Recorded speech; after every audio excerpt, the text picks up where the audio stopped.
ఇప్పుడు బీసీ సమాజం గురించి నువ్వు మాట్లాడుతున్నావు 10 సంవత్సరాలు ఎవరినైనా కానీ నువ్వు వెనక కొన్ని చూడాలి, నువ్వు ఏంది గతంలో ఏం చేసినావు అనేది చూసినప్పుడే ఉంటది కదా నీ బ్యాక్గ్రౌండ్ ఏంటిది అనేది చూడాలి. నీ బ్యాక్గ్రౌండ్ ఏంటిది?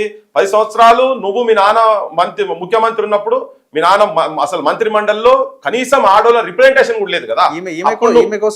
అది కేవలం అదే అంటున్నారు కదా, ఈమె పవర్ కి ఎక్కడ అడ్డొస్తారో ఈమె ఎవరు దాటిపోతారో అని మీ నాన్న బిడ్డ మీద ప్రేమతోని దురాశతోని తెలంగాణలో ఉన్నటువంటి యావత్ మహిళా సమాజాన్ని మొత్తం అవమానపరిచిండు. కేవలం నీ గురించే కదా. మరి నువ్వు కూడా అందులోకెళ్ళి వచ్చినావు కదా. నువ్వు మీ నాన్నున్నప్పుడు 33-34% ఉన్నదాన్ని 18% తీసుకొచ్చి పెట్టిండు కదా బీసీ రిజర్వేషన్.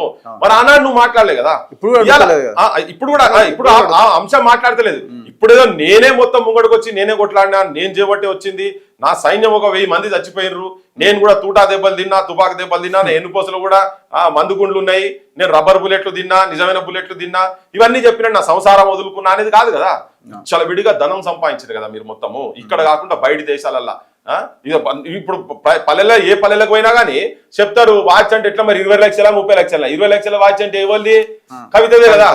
బుర్జు ఖలీఫాల బంగ్లాలు ఇక్కడ స్థాయి దాకా తీసుకుపోయి అడ్డగోలుగా ఇల్లీగల్ మనీ సంపాదించుకొని కూర్చొని అధికారం అనేది తలకాయకెక్కి ఇక రేపు మేమే ముఖ్యమంత్రులు అవుతాం, రేపు మేమే ఆశతోటి ఇంకా పైసలు ఎక్కువ సంపాదించాలనే దురాశతోటి మాట్లాడుతున్నట్టు మాట.